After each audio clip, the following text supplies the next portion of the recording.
ako lang ang nakakaalam.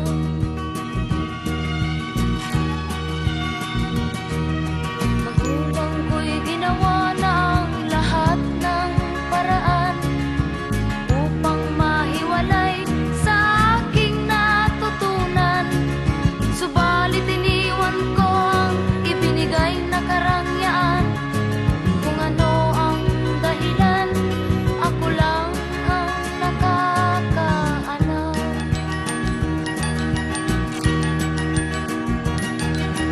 Musika ang buhay na aking tinataglay. Ito rin ang dahilan kung ba't ako naglalakbay.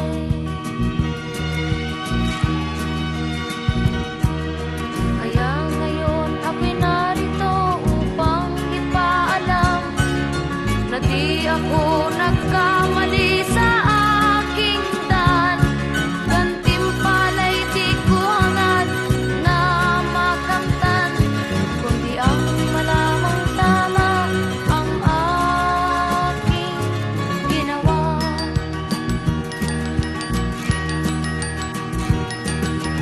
Musika ang buhay na aking tinataglay.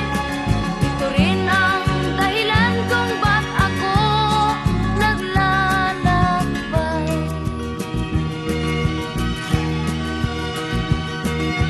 Musika ang buhay na aking tinataglay. Ito rin ang dahilan kung ba't ako naglalakbay.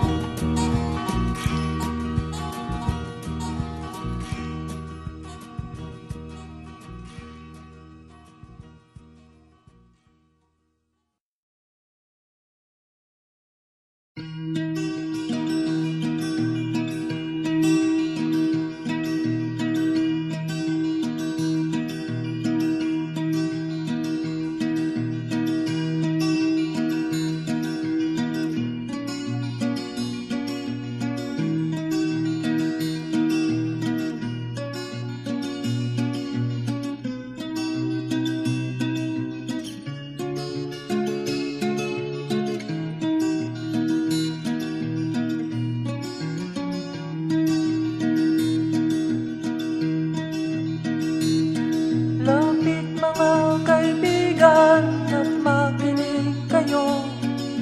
Ako'y may dala-dalang balita galing sa bayan ko. Nais kong ipamahagi ang mga kwento at mga pangyayaring nagaganap sa lupang pinangako. Ang lupang pinanggalingan ko'y may bahin ng dugo. May mga lorong di makalipad na sa hawlang ginto. May mga punong walang dahon, mga pusong di makakibo sa mga pangyayaring nagaganap sa lupang pinangako.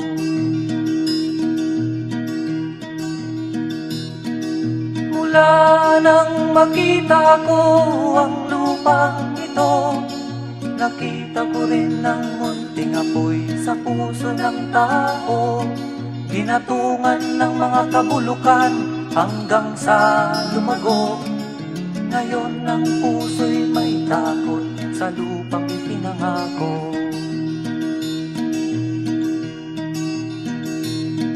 Lapit mga kaibigan at makinig kayo. Ako'y may dala-dalang balita galing sa bayan ko. Nais kong ipamahagi ang mga kwento at mga pangyayaring nagaganap sa lupang ipinangako. Dati-rati ang mga bukid ay kulay ginto. Dati-rati ang mga ibon singlaya ng tao. Dati-rati ay katahimikan ang musikang nagpapatulog sa mga batang walang muwang sa mundo.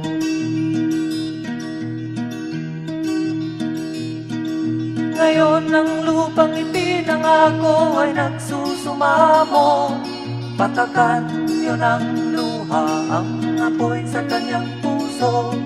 Dinggin nyo ang mga sigaw ng mga puso ng taong kung inyong dadamhin kabilang sa inyo.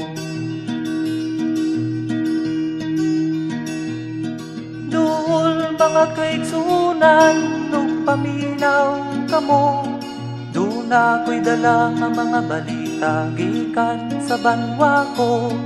Gusto ko nga ipahibalo ang mga istorya nga nagakahitabo sa banwang bisag nato.